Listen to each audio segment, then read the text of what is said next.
आज हम BEd second year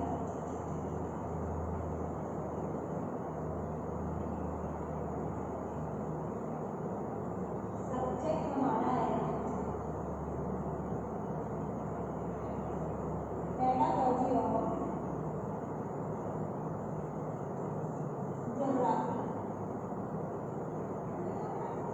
आज हम भूगोल शिक्षण के अंतर्गत पढ़ेंगे। टॉपिक है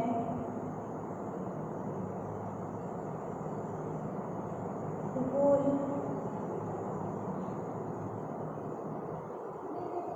प्रयोगशाला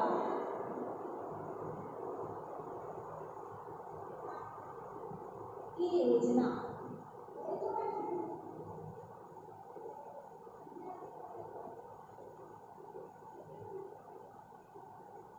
कि जो भूगोल की प्रयोगशाला है उसकी योजना हम कैसे बनाएं, इसके बारे में आज हम अध्ययन करेंगे। सबसे पहले हम देखेंगे कि भूगोल की जो परियोजना है उसके अंतर्गत हमें 3 मुख्य बातों का ध्यान रखना चाहिए।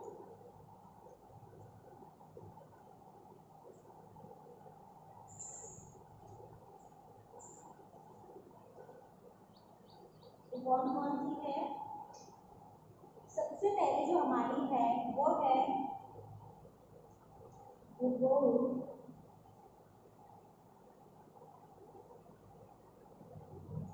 प्रयोगशाला की उत्पत्ति, और सेकंड है भूगोल प्रयोगशाला की बनावट, और जो हमारी लास्ट है वह है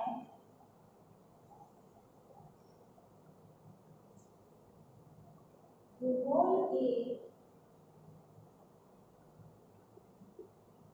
जो भूगोल के उपकरण है को रखने, भूगोल को रखने का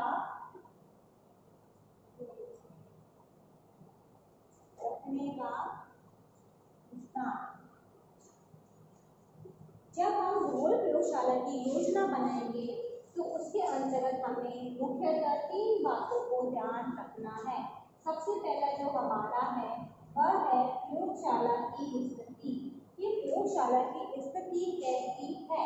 उसके बाद हम ध्यान देंगे कि उसकी बनावट, कि हमें उस प्रयोगशाला को बनावट कैसे है, कैसे हम उसे बनाएंगे। और लास्ट में जो बात आती है वो आती है कि भूगोल के जो उपकरण है उसको रखने के लिए स्थान कैसा होना चाहिए या उसका कक्ष कैसा होना चाहिए जहाँ पर इन सामानों को हम रख सकें।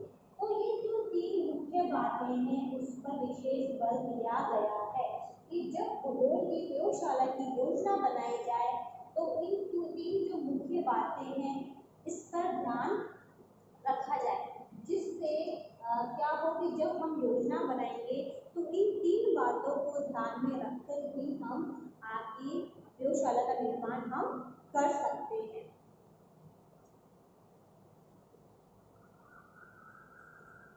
इसके अंतर्गत हम फर्स्ट पॉइंट करते हैं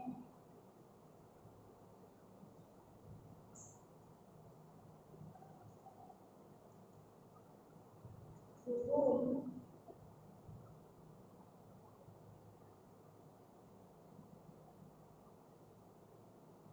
प्रयोगशाला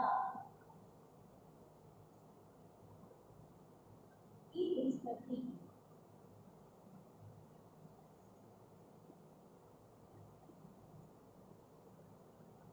भूगोल प्रयोगशाला की स्थिति कैसे है? सबसे पहले हम देखेंगे जब हम भूगोल की प्रयोगशाला की योजना बनाएंगे तो उसकी स्थिति के अंतर्गत हम देखेंगे कि जो भूगोल की प्रयोगशाला है वह क्या होनी चाहिए, ऊंचाई पर स्थित होनी चाहिए, स्थित होनी चाहिए। क्योंकि क्योंकि जब हम इसका निर्माण करते हैं तब नीचे हम अध्यापन कार्य करवाते हैं छात्रों को, तो जो प्रयोगशाला है उसको ऊपर स्थापित करनी चाहिए जिससे किसी को डिस्टर्ब ना हो, और हम जब प्रयोगशाला में छात्रों को ले जाए तो दूसरी कक्षा के बच्चे उन्हें देखने में अपना समय व्यर्थ ना करें। इसलिए जब हम निर्माण करेंगे तो हमें वह जो प्रयोगशाला है वह ऊंचाई पर स्थित होनी चाहिए, जिससे हम ऊपर जाकर अपना अपना प्रयोगशाला के अंतर्गत प्रयोग कार्य करवा सकें। और इसके अंतर्गत हम देखें तो हम इसके अंदर अवलोकन भी आसानी से कर सकते हैं। और इसके साथ साथ हमें देखना है कि जो वहाँ पर तापमान, ठीक है, वर्षा की आर्द्रता,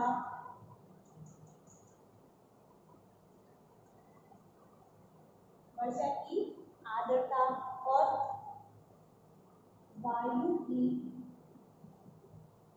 शुष्कता, और इसके साथ साथ है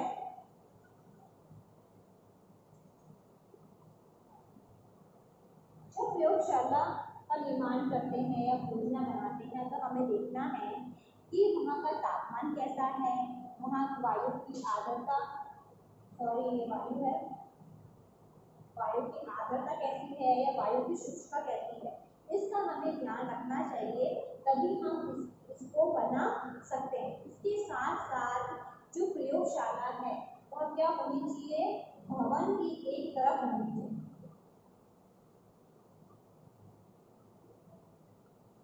एक तरफ होनी, इसको साइड में ही बनाना चाहिए, जिससे हम इसके अंदर निरीक्षण भी आसानी से कर सकते हैं और सूर्य का प्रकाश सीधा ही कक्षा में आना चाहिए, इससे किसी प्रकार की कठिनाइयां नहीं होनी चाहिए, क्योंकि अगर कक्षा में सूर्य का प्रकाश सीधा पड़ता है तो हमें किसी लाइट की आवश्यकता नहीं होती है। और वहाँ पर जब हम प्रयोगशाला के अंतर्गत प्रयोग कार्य करवाते हैं तब छात्रों को आसानी होती है। कभी ऐसा होता है कि इन केस लाइट चली जाती है और वहाँ पर हम अध्यापन कार्य कराने में हमें परेशानी आती है, क्योंकि जब जब कभी भी एग्जाम होते हैं और वहाँ अचानक अगर लाइट चली जाए तो वहाँ पर क्या होता है कि हम प्रयोग कार्य नहीं करवा पाते, तो हमें वहाँ पर विशेष ध्यान देना चाहिए कि जब जब यह योजना बनाई जाए तो हम वहाँ पर जाके देखें कि वहाँ पे जहाँ पे हम प्रयोगशाला स्थापित कर रहे हैं वहाँ पे सूर्य का प्रकाश सीधा पड़ रहा है या नहीं पड़ रहा है, इसका हमें विशेष ध्यान रखना चाहिए। और इसके साथ साथ एक मैदान भी होना चाहिए, एक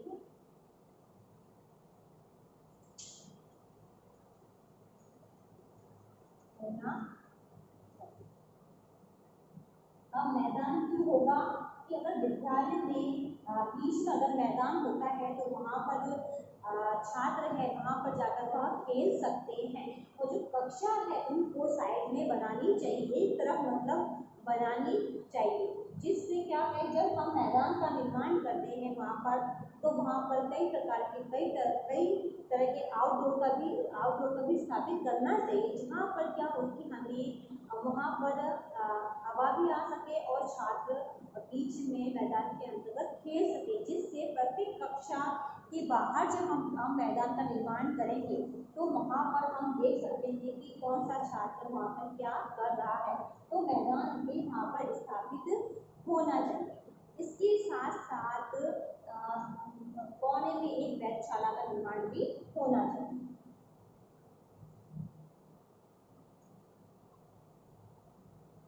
जो कि विद्यालय में आवश्यक होता है, तो वेधशाला का निर्माण भी इसके अंतर्गत होना चाहिए। अब हम इसको एक चित्र के माध्यम से पढ़ते हैं।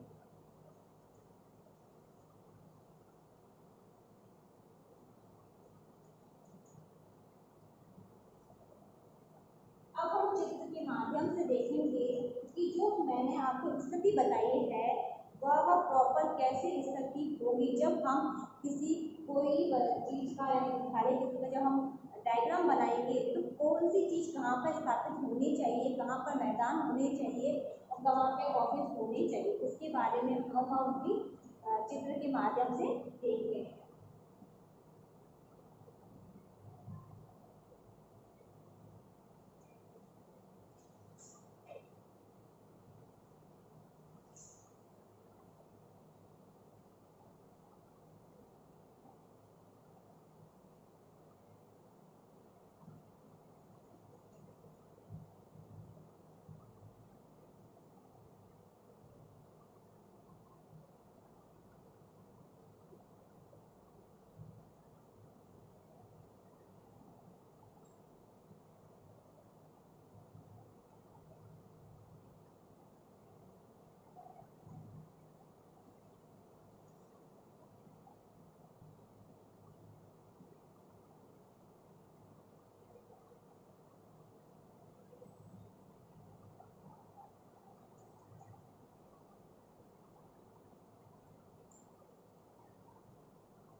जैसे ये हमारा चित्र है। सबसे पहले हम देखेंगे कि यहाँ पर हम पहले वेधशाला का निर्माण करें। क्या है हमारी वेधशाला, और यहाँ पे कक्षा स्थापित करेंगे। ये सब क्या है, कक्षा है।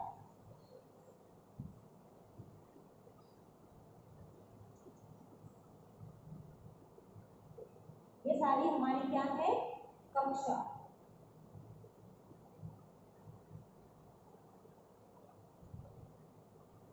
और ये हो गया हमारा बाहर से आने का रास्ता। और यहाँ हम साइड में क्या कर देंगे, जो प्रयोगशालाएं हैं उसको स्थापित कर देंगे। जैसे यहाँ पर भौतिक विज्ञान की प्रयोगशाला है, रसायन विज्ञान की प्रयोगशाला है,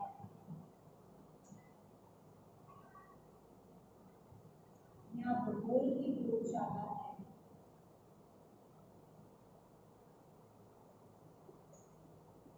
तो यहाँ पर हम प्रयोगशाला स्थापित कर देंगे।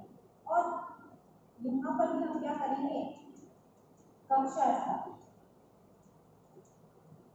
ये सभी हमारी क्या है, कक्षा।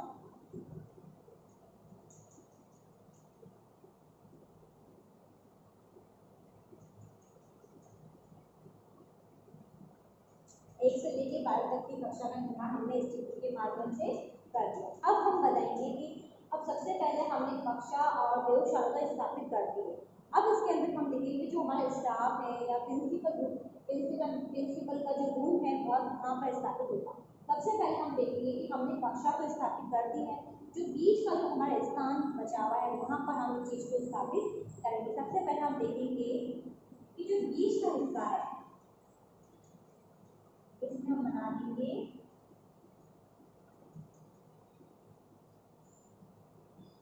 इसका कक्ष। ठीक है, सबसे पहले क्या आ जाएगा, हमारा स्टाफ कक्ष आ जाएगा। फिर आएगा प्रधानाध्यापक का कक्ष। जो विद्यालय का प्रधानाध्यापक है उसका कक्ष का भी हम इसके अंदर निर्माण कर देते हैं। फिर क्या आएगा, हमारा कार्यालय।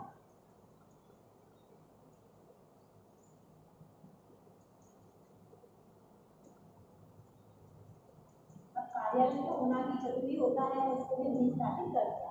अब लास्ट में हमारा लगता है लाइब्रेरी, ये पुस्तकालय।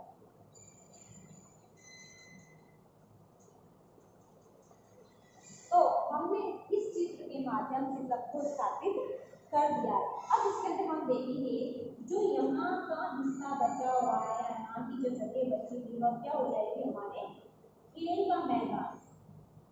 खेल का मैदान,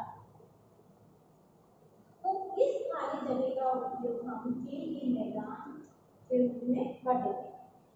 क्यों, जो भी कोई जो छात्र है इस मैदान के अंदर खेलेगा या बैठेगा तो सबकी नज़र इन बालकों पर पड़ती है। इसलिए हम बीच में जो स्टाफ कक्ष है, प्रधानाध्यापक जी का जो कक्ष है, कार्यालय है, पुस्तकालय, इसको बीच में स्थापित करते हैं। साइड में स्थापित कभी नहीं करते, साइड में केवल प्रयोगशाला को स्थापित किया जाता है।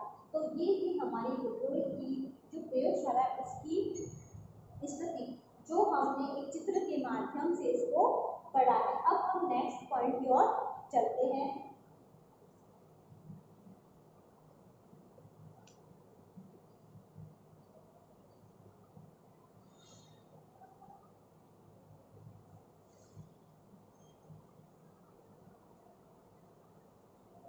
अब हमारी स्थिति जो हमने पढ़ी, अब हम पढ़ेंगे इसकी बनावट। सेकंड पॉइंट है हमारा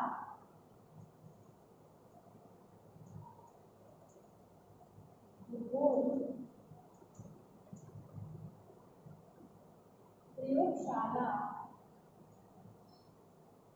की बनावट।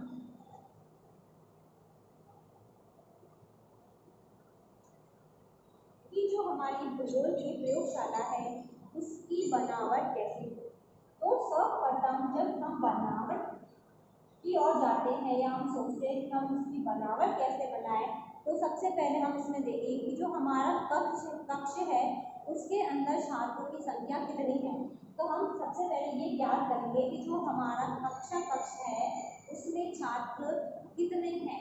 मान लीजिए एक कक्षा में 30 जने हैं, तो उसके लिए कितने क्षेत्र की आवश्यकता पड़ेगी उसकी तरफ हम ध्यान देंगे, और उसके लिए कितना उचित स्थान है इसके लिए भी हम ध्यान रखते हैं। इसके साथ साथ हम देखेंगे कि जो हमारे उपकरण है उसको रखने का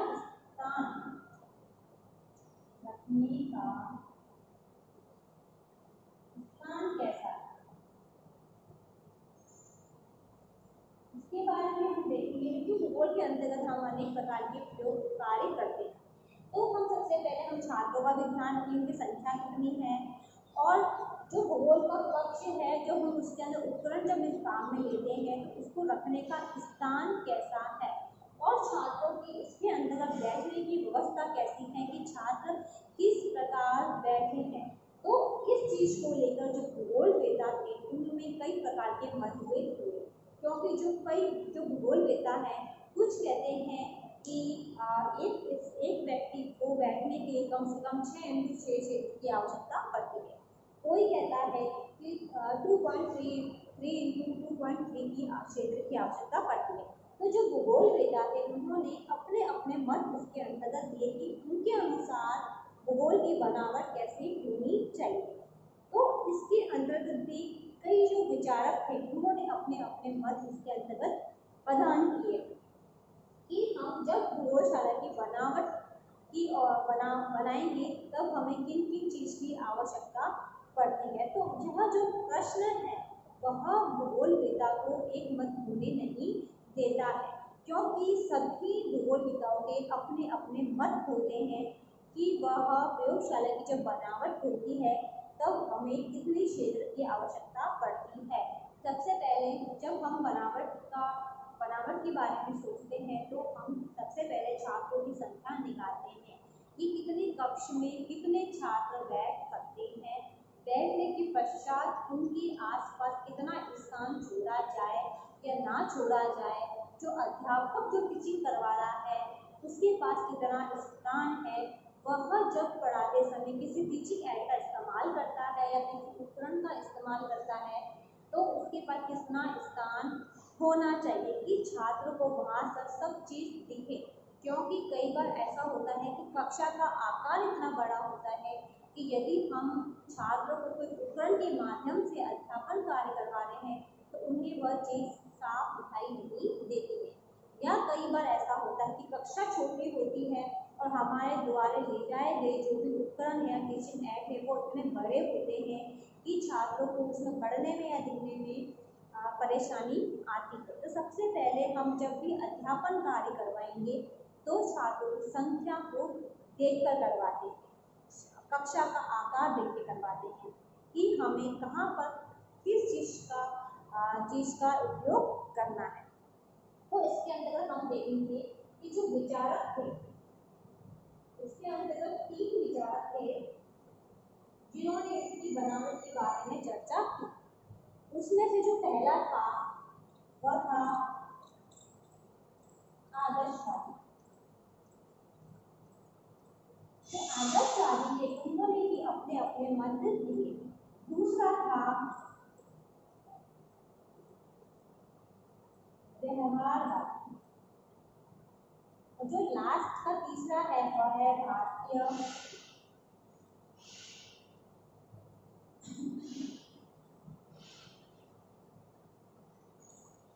विचारधारा।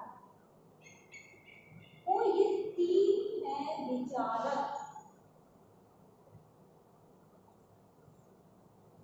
जिन्होंने क्या किया है, भूगोल की जो प्रयोगशाला है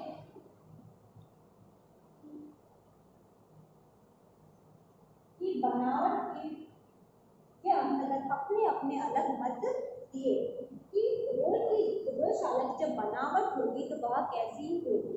तो इसके बारे में चर्चा हम नेक्स्ट वीडियो में करेंगे। तो अब से संबंधित आज का आपका गृह कार्य है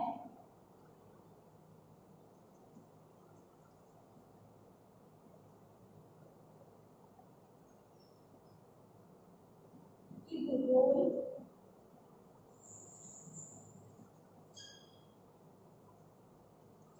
प्रयोगशाला की स्थिति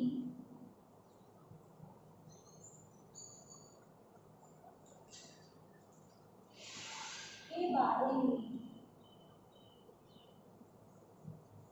बताइए। ये आज का आपका होमवर्क जो आपको आपके नोटबुक में उतारना है। अंत में एक विशेष बात, जब आप कहीं बाहर जाते हैं तो मुंह पर मास्क लगाइए, हाथों को सैनिटाइजर करिए। यदि आप किसी व्यक्ति के संपर्क में आते हैं तो कम से कम 6 फीट की दूरी बनाए रखें, जिससे आप सुरक्षित होंगे तो आपका घर भी सुरक्षित रहेगा। धन्यवाद।